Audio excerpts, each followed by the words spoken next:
So today we're talking about climates, and you know, I just love nature, and I just love as a child the feeling of me running through the fields and going up to trees and climbing trees and like looking at the lakes and feeling the sun penetrate onto me.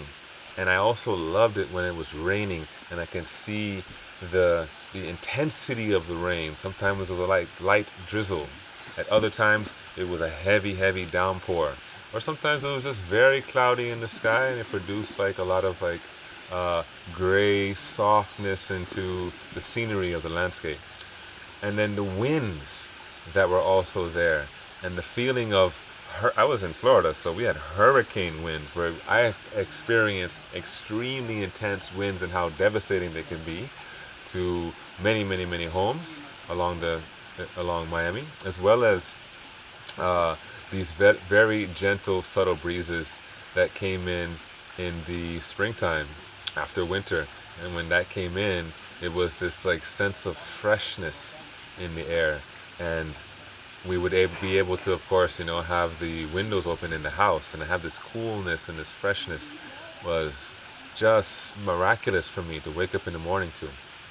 And so the beauty of that is that I came into learning about permaculture and then understanding the importance of actually needing to know what I'm working with when it comes to designing for a space and making it relevant to what the space is offering.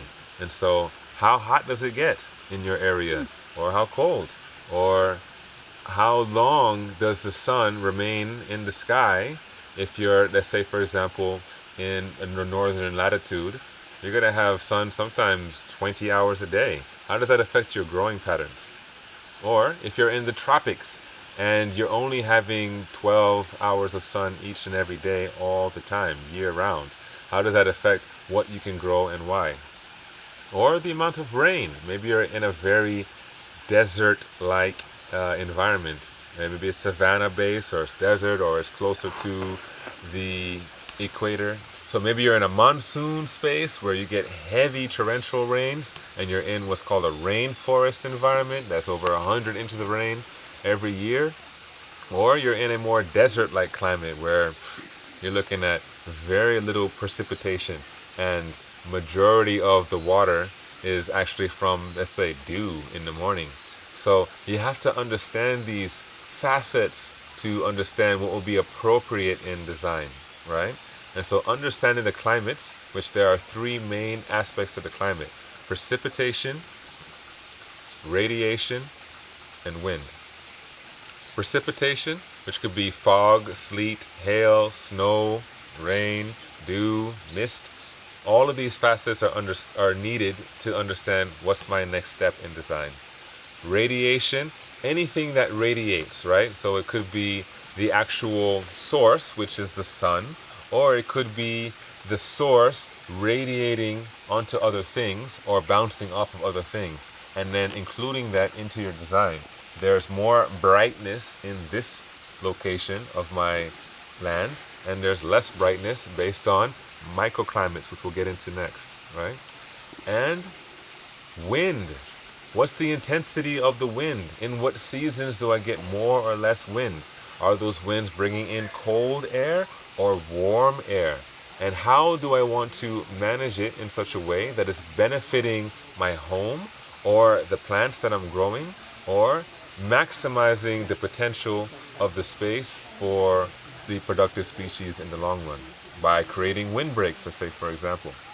So understanding the climates, you give yourself the opportunity. Understanding these three essential climates will allow you to make better decisions in your design.